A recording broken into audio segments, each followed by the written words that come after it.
세종시에 거주하십니다. 모처럼 경북노회 정기노회를 맞아서 오셔가지고 오늘 여기 동남교회 당회장실에서 최 목사님을 잠깐 인터뷰하게 됐습니다. 특별히 목사님은 은퇴 이후에 삶을 아주 모범적으로 적극적으로 사시는 분이어서 거기에 대한 지혜의 말씀을 좀 듣고자 합니다. 은퇴 이후의 삶을 어떻게 사는 게 좋은지 또 어떻게 살고 계신지 최 목사님 근황을 좀 소개해 주시면 감사하겠습니다. 참 너무 칭찬의 말씀인 것 같아서 죄송하긴 한데, 제가 은퇴 후에 21년도 이후에 7월 달부터 지금 은퇴해서 생활하고 있는데, 은퇴 목회자가 준비해야 할 대책들이 무엇일까를 제가 김 목사님한테 이야기를 듣고 생각을 좀 했습니다. 그 첫 번째 제가 생각해 보니까,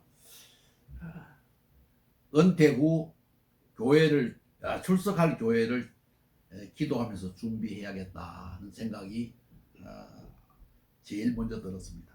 왜냐하면 오늘날 목회자들의 수는 자꾸 늘어나고, 또 은퇴하신 목사님들이 고령자가 많아서 지금 출석할 교회를 두고 많이 방황하고 있습니다. 저도 세종에서 주일 지키기 위해서 인천 영종에까지 주일 지키러 갑니다. 그런데 제가 제일 기분이 좋고 감사하고 즐거운 것은, 제가 목회를 하고 있을 당시에 자랐던 청년이 담임 목사가 되어 있는 교회라서 참 무엇보다도 반갑고, 목회를 지금 잘 하고 계시는 교회인데, 그래서 그 교회를 출석하려고 세종에서 아침 6시 반에 차를 타고 기차를 타고 용산에서 또 공항철도를 타고 영종에 도착하면 아마 3시간 50분 정도 걸리는데 10시 20분에 도착을 합니다. 근데 이 교회를 출석해 보면서 느낀 것은 참 무엇보다도 반갑고 감사하고 기쁘고 즐거운 그 신앙생활이 저희 내외간에는 참 하나님의 은혜라 생각하고, 또 후배 목사님이 잘 또 참 받아줘서 너무 고맙고, 또 교우들이 즐거워하는 마음에 더욱 보람을 느끼고 있습니다. 그런데 이 영종에도 은퇴자 목사님들이 많이 있는 걸 소식을 들어봤습니다. 근데 문제는 뭐냐면, 은퇴자 목사님들이 지금 영종에도 서울에서 은퇴한 목회자들이 많이 이사를 와서 지금 살고 있어요. 문제는 뭐가 문제냐? 그분들이 교회를 출석할 자리, 교회를 못 찾아서 방황하고 있는 목사님들이 많다는 것을 직접 보았어요. 그래서 제가 오늘 김 목사님한테 부탁을 받고 생각한 것은, 우리 목회자들이 참 방황하는 목회자가 돼서는 안 되겠다, 그런 생각에서 제일 첫 번째 조목을 적어 보았습니다. 목회자가 목회를, 신앙생활을 지속적으로 잘 하려면 후배를 잘 양성해서 그들과 함께 동역을 하는 것이 가장 의미가 있겠다, 그런 생각이 듭니다. 그리고 두 번째 생각할 제목은, 내외간에, 부부간에 목회자가 건강관리를 철저히 해야 되겠다, 그런 생각을 무엇보다도 더 많이 느낍니다. 왜냐하면 건강검진도 규칙적으로 받고, 뿐만 아니라 규칙적인 운동도, 기본적인 운동도 또 잘해서 신진대사가 원만해지고 건강관리를 잘해서 건강한 생활하는 것이 무엇보다 소중하다. 왜냐하면 언밸런스가 되든지 건강을 잃으면 모든 것을 잃게 되기 때문입니다. 그리고 세 번째는 노후 대책에 대한 경제적인 자립 대책을 마련해야겠다고 나는 생각합니다. 저는 50대 후반부터 만 10년간 제가 요양 사업을 10년간 했습니다. 그런데 그때 그 사업을 통해서 얻은 것은 뭐냐면 국민연금을 가입했던 것입니다. 그래서 그것이 지금 경제적으로 조금 생활하는 데 도움이 되고 내외간에 같이 가입을 했기 때문에 조금 참 경제적으로 생활이 안정이 된다 그런 생각이 듭니다. 그런데 이 자립 대책을 마련하기 위해서는 우리가 앞으로 자립 은퇴 후에 20 내지 30년을 더 살아야 되는데 우리가 정부 지원금 가지고는 우리가 살아갈 수가 없어요. 그래서 무슨 일이든지 하면서 살아갈 수 있는 경제적인 자립 대책을 사전에 준비해야 되겠다. 왜냐하면 은퇴 후에는 이미 늦습니다. 그러니까 사회복지사 자격증을 딴다든지 요양보호사 자격증을 딴다든지 안 그러면 자기 일할 수 있는 영역을 평소에 준비해서 제2의 인생을 살 수 있도록 은퇴 후 20 내지 30년을 함께 일하며 살 수 있는 대책을 마련하는 것이 매우 중요하겠다 그런 생각을 해봤습니다. 그리고 네 번째로는 평소에 자신이 하고 싶은 취미 활동과 신앙 연계로 일반인들과 대인관계로 교제하는 생활들을 열심히 하는 생활을 익혀야겠다 생각합니다. 제가 세종에서 지금 5년째 자원봉사 겸해서 지금 시니어 클럽에서 지금 봉사활동을 하고 있는데 해보면서 느낀 것은 대부분 사회인들은 이 사회에 나와서 봉사하고 있는 분들을 보면 사회생활에서 다 성공적인 삶을 살았던 사람들이 그 특징이 있어요. 그래서 30년 이상 40년씩 사회생활을 직장생활을 성실하게 하고 또 신앙생활을 모범으로 했던 분들이 적어도 60% 이상이 되는 것 같아요. 만나보는 사람들 제 주변에는 실제로 70% 80%가 다 크리스찬들입니다. 그리고 가서 목사라 그러면 다 알아요. 또 인사 안 해도 목사인 줄 알아요. 또 그래서 뭐 얼굴만 보고도 서로 알아보는 것 같아서 참 마음이 흐뭇하고 그래요. 근데 우리가 뭘 해야 되냐, 이 취미 활동을 혼자 하는 것이 아니고 내가 좋아하는 취미 생활과 그 같이 봉사하는 활동인들과의 관계 사이에서 대인관계를 이루어가면서 평신도들과 정말 사이좋게 지내고 우리가 카톡도 하고 재미있는 문자들도 교제하고 또 만남도 가지고 차도 마시고 이렇게 하다 보면 그 자체가 생활의 환경이 조성되어서 사회생활이 즐겁고 규칙적인 삶을 잘 할 수 있고 봉사할 수 있는 영역들이 넓어진다고 생각합니다. 저는 지금 봉사하고 있는 영역이 5군데인데 이것을 지속적으로 계속 할 생각을 가지고 있습니다. 그 다음에 5번째는 우리 특별히 건강관리에서 고령자들의 최대의 적은 대장 내에 미네랄이 부족해서 면역력이 약해지는 것이 가장 큰 문제입니다. 우리가 신체적으로 가장 큰 약점이 우리가 등한시하는 것은 그냥 대장암만 무서워하는데 대장암보다 더 무서운 것은 대장 내 미네랄이 부족해서 영양 흡수가 제대로 되지 않을 때 우리가 아무리 좋은 것을 먹어도 영양이 공급되지 않으면 몸에 흡수되지 않으면 그것은 효과가 없습니다. 그러므로 오늘 우리는 이 면역력을 잘 올리기 위해서 부족한 미네랄을 보충하는 생활들을 등한시해서는 안 되겠다 그렇게 생각합니다. 우리 체내에는 약 28에서 30%가 전체가 단백질인데 이 체내 30%가 이 단백질 중에 이 단백질의 원료인 아미노산, 필수 아미노산이 8가지고 비필수 아미노산이 10가지 혹은 12가지로 분리가 되는데 이 가운데 우리가 필수 아미노산은 실제로는 우리 음식을 통해서는 흡수할 수가 없어요. 그러니까 제가 그 도표를 만들어 오늘 가지고 오지를 못했는데 이 필수 아미노산에 대한 자료들은 우리가 정말로 우리 몸 속에서 절대로 보충해야 될 원료들입니다. 그래서 우리는 이 아미노산을 통해서 우리 몸이 단백질이 흡수되어지는데 이 아미노산이 잘 흡수될 수 있도록 공급하는 삶을 우리가 바로 알아야 되겠다고 생각합니다. 오늘 요즘 방송에 보면 뭐 미네랄이니 뭐 아미노산 단백질이니 뭐 하는 이야기 하는데 실제로 오늘 우리가 몸속에서 고기를 100g을 먹어도 100g을 먹어도 체내 젊은 사람들은 20% 내지 25%에서 30% 정도 흡수되고 우리 나이 많은 고령자들은 70대 이상 된 사람은 5%에서 10%밖에 흡수가 되지 않는답니다. 만약에 100g을 내가 먹어도 실제로 단백질이 만들어지는 것은 10%밖에 안 되잖아. 10g밖에 되지 않는다는 이야기죠. 그러므로 오늘 우리들은 이 음식 관리와 몸 관리에 매우 중요하다 생각하므로 우리는 이런 일에 더욱 비중을 두어야겠다 생각합니다. 그 다음에 6번째는 마음가짐, 신앙의 자세에 있어서 매사에 감사와 기쁨, 자아 성찰만이 성숙한 신앙인의 기본 자세라고 생각합니다. 오늘 우리가 정말 기쁨과 즐거움을 놓치고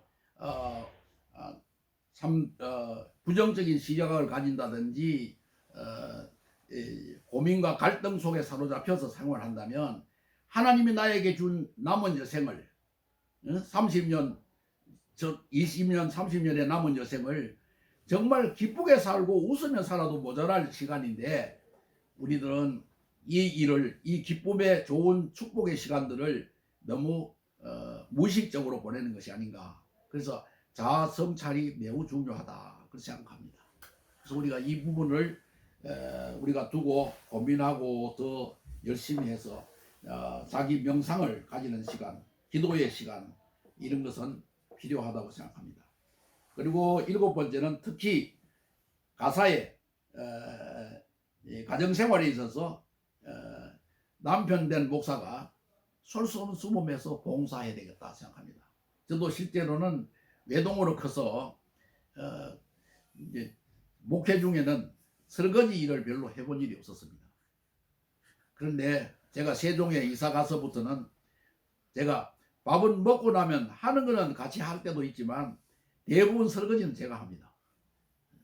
그래서 무조건 설거지는 제가 먼저 벌떡 일어나서 합니다.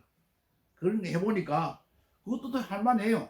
운동도 되고 또 깨끗하게 치워지니까 기분도 좋고 그래서 때로는 사모가 마음이 흡족해야 하는 것을 볼 때 이걸 내가 좀 더 일찍 했으면 얼마나 좋았을까 그런 생각도 해봅니다.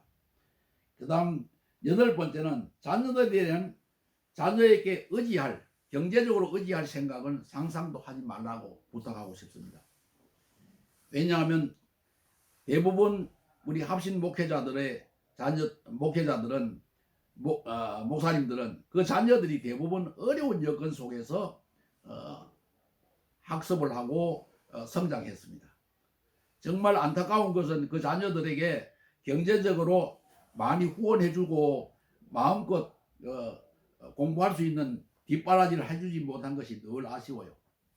그렇지만 감사하게도 자녀들이 잘 무럭무럭 잘 자라고 또 올바른 직장들을 가지고 생활하고 있는 모습을 보면서는 정말 감사하면서도 한편으로는 하나님이 인도하심에 대해서 감사하지만 우리 특별히 후배들에게 부탁하고 싶은 것은 우리 자신들이 은퇴 후에 자식들에게 제3자에게 도움을 요청하려고 하는 생각을 가지 말고 내 스스로 자립하며 살아야겠다고 하는 생각을 가지면 좋겠다고 생각합니다. 저는 1년에 지금 시니어 클럽에서 월 60시간 하루 3시간짜리 60시간 20회를 하는데 이걸 하고 나면은 76만 1,000원이 나오는데 그 중에 3만 1,000원이 빠지고 국민연금을 내고 남는 건 72만 9,000원이 990원이 한 달 생활비 나오는데 봉사비로 나오는데 이것을 우리가 잘 적용하면서 그것도 내가 한 30%는 30만 원은 저축을 해요.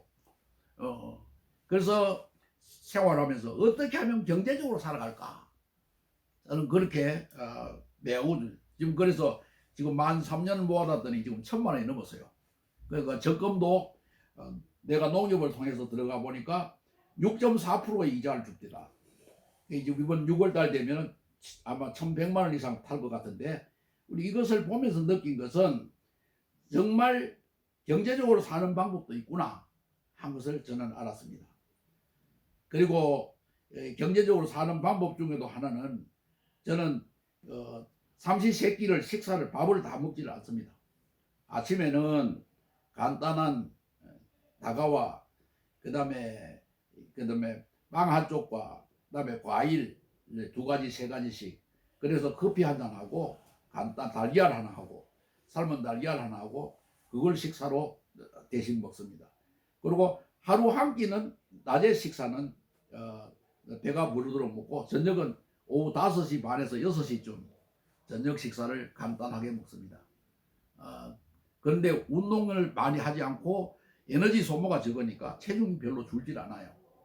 뭐 그때나 지금이나 제 체중은 거의 비슷해요. 그래서 앞으로 이 생활들 건강 관리를 좀 더 성실하게 해야 되겠다 그런 생각을 가집니다. 그 다음에 9번째는 현실을 잘 직시해야 되겠다 생각합니다.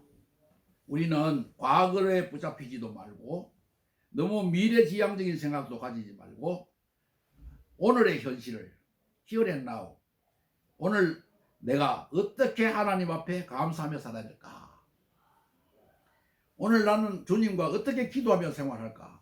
하나님이 나에게 주신 말씀이 무엇일까? 그러면서 찬송하면서 전진하는 것이 나의 삶이라 생각합니다. 오랜만에 제가 부질없는 이야기인지 모릅니다만은 우리 김 목사님이 부탁을 해서 제가 은퇴 목회자에게 준비해야 할 대책비에 대해서 간단하게 요약해 보았습니다. 할 말은 많지만 간단한 내 소신의 이야기를 요약한 것이니까 이해해 주시고 잘 인정해 주시면 참 잘 부탁합니다. 예, 이상입니다.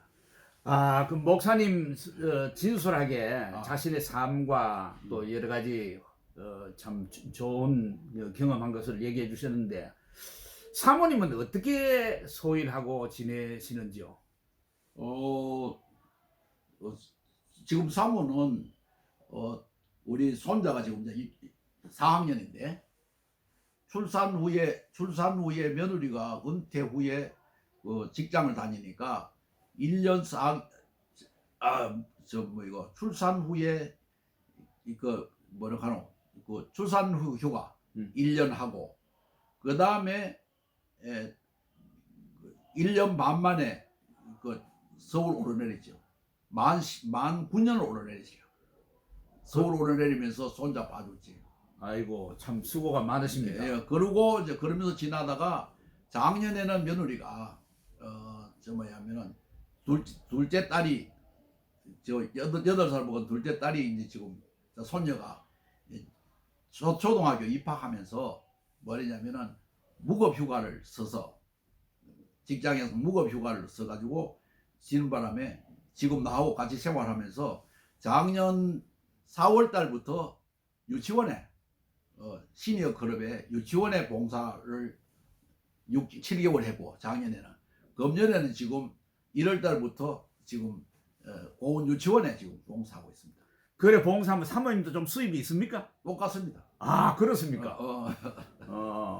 그리고 또 하나는 이제 목사님 주변에 다른 이제 그 은퇴 목사님들 많은 접해보면서 잘 아실 것 같은데 그 목사님들이 이제 자기들 속했던 교회라든지 노회에 이제 참 교회가 조금 은퇴하실 목회자님들은 이렇게 좀 해주면 좋겠다.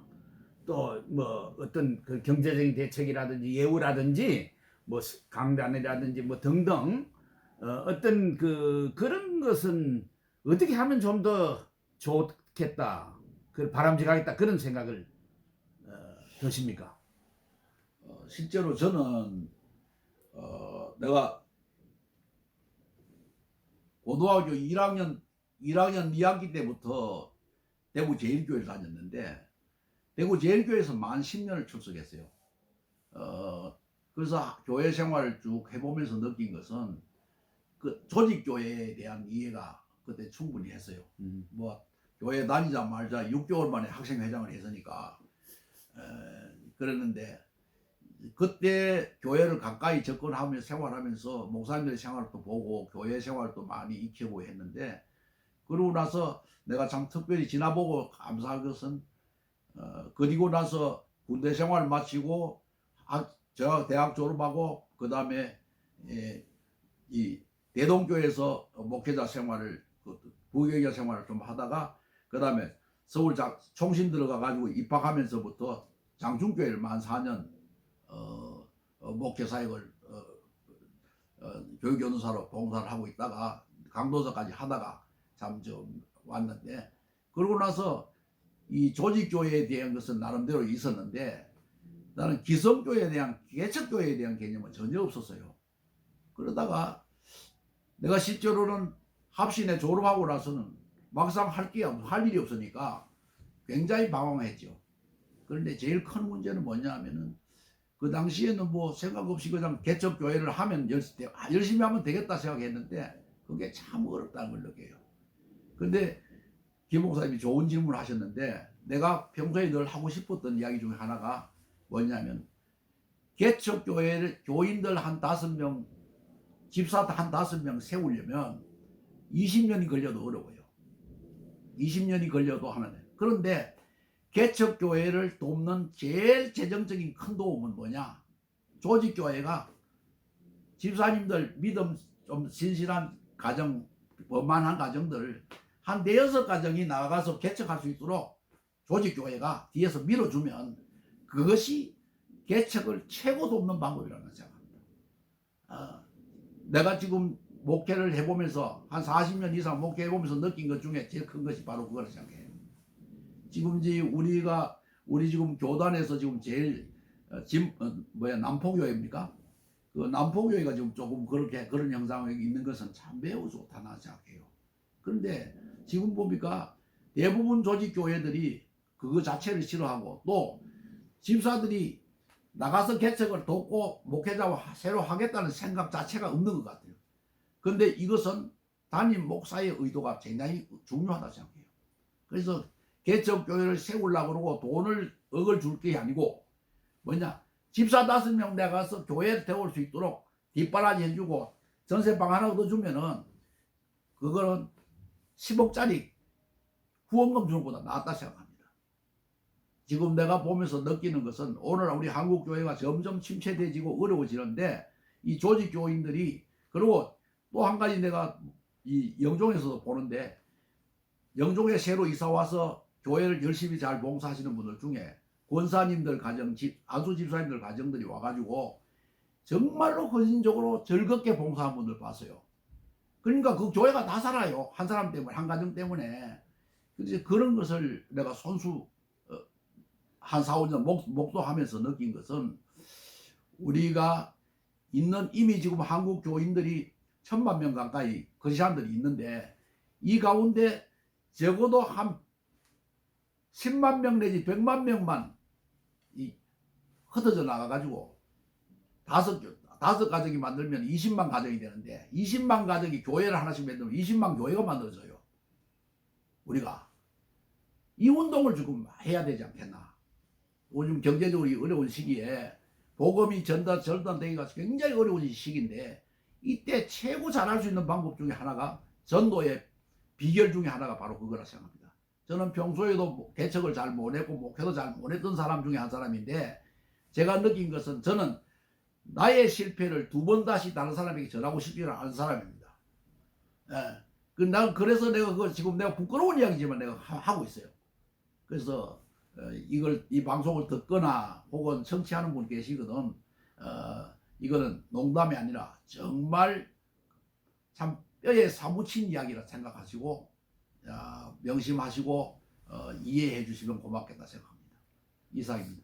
아까 그 농협에 뭐 6.4% 이자를 주는 뭐 그런 것도 있다 한데 예. 그렇게 이자 많이 주는 데가 있어요? 그거 3년 전에 그 제도가 있어요. 음. 지금 금년에 끝나요. 이 제도가 그때 보면 1.9%가 이자가 더 붙어. 정기 적금에 노인들에게 부는 플러스에다가 뭡니까 농협 뭐 엠브리지인가 참 정인가 그래 그게 1점 몇 프로가 더 붙어요. 그래서 그 제도가 일단 정보를 듣고 유튜브를 보고 듣고 농협에 찾아가 가지고 그게 농협 조항이에요. 그래서 근데 금년에도 또 하나 6월달에 끝나면 한번 들어볼까 싶어가지고 이야기하니까 그게 없어졌다 그러더라고요. 예. 그 지금 우리가 이것도 활용할 수 있어요. 활용해야 돼. 예. 그 지금 우리가 지금 경제적으로 이렇게 할 수 있는 것들을 스스로 자립할 수 있는 길을 찾아야 되지. 뭐 돼서 뭐 돈 들어온다 이거는 의미가 없다고 생각합니다. 지금까지 이제 은퇴할 목회자들의 네. 앞으로 은퇴를 어떻게 준비해야 되느냐를 주로 말씀해 주셨는데 네. 이제 어떤 목사님이 그 교회에서 은퇴하실 분이 있으면은 교회나 당회나 는 또 어떻게 준비를 하는 게 좋을는지 그거 한 말씀 얘기해 주면 좋겠습니다. 그건 참 어려운 이야기입니다. 내가 실제 경험한 일이 아니기 때문에 어려운 일이긴 한데 실제로는 저는 경북노예에 있으면서 은퇴 목사님들하고 후임자 관계 문제로 인해 가지고 임시 당회장을 맡아서 교회를 당회장을 맡아서 진행해 본 이거 몇 차례 있었는데 그걸 내가 보면서 제일 느낀 것은 첫째는 너무 목회자들을 쉽게 세우려고 생각하는 경향은 매우 주의해야 되겠다 그런 생각을 합니다. 왜냐하면 그 후유증이 굉장히 큽니다. 교역자를 그 후임자를 하나 세울 때 준비 충분히 하지 않고 기도 많이 하지 않고 마음으로 준비하지 않으면 결국은 그 교역자는 4년 후 2년 후에 교회 또 물러나야 돼. 그러고 나서 제가 제일 어려운 수습이 바로 그 부분이었어요. 후임자와 공동의회 하지 않고 투표하지 않고 스스로 물러갈 수 있도록 물려주고 교회는 교회대로 원상복귀하는 방법이 나는 제일 좋은 방법이라고 생각했는데 그거를 만들기 위해서는 부단히 노력했어요. 굉장히 가슴 아픈 일이고 뼈 아픈 일이었죠. 근데 그런 것을 옆에서 보면서 그리고 또 그 문제들이 무난하게 수습되어져서 결국은 성공한 케이스가 두서너 케이스가 있었는데 우리 교육자들 세울 때 그 문제는 정말로 교회가 주도를 많이 해야겠다. 그리고 두 번째로는 절대로 뭐 당회나 노회가 교회가 편견을 가지고 후임자를 세우고서는 안 되겠다. 특별히 더 주의해야 될 것은 지금 현재 담임 목사가 자기 후임자를 미리 지명 내지는 애정자를 세워놓고 그 사람을 세우기 위해서 접목하면은 공동회의를 하려고 계획하는 그런 잘못된 생각, 하나님의 뜻과는 상관없는 인간적인 생각을 가지는 것은 결코 용납되지도 않고 그것이 성립이 안 되더라고. 또 그것이 성립이 돼도 교회는 분쟁이 일어나요. 해놓고 나서. 그러니까 우리 목사님들은 정말 목회는 사람들이 하지만 교인들이 모이고 사람들이 하지만 목회는 주님이 하신다는 생각합니다. 왜냐하면 내가 그 임시당회장 몇 년 동안 해보면서 느낀 여러 차례 해본 경험에서 느낀 결과는 이게 하나님의 뜻이구나 하는 것을 내가 느낍니다. 지나보면서 느낀 것은 주님의 손길이 아닌 것이 한 번도 없었다 생각합니다. 그리고 실제로 주님의 뜻이 맞았다고 생각되는 것은 그 교회가 다 수습이 되고 원만하게 되고 후임자들이 다 원만해지는 것을 직접 느끼고 있습니다. 지금도. 그래서 우리가 그것을 우리 특히 이 교인들도 그렇게 생각하고 목회자들도 그런 생각을 좀 가지고 교회를 세워야겠지. 혹은 내 편이고 네 편이고 자꾸 인간적인 생각에 붙잡히면 주님의 뜻과는 상관없다.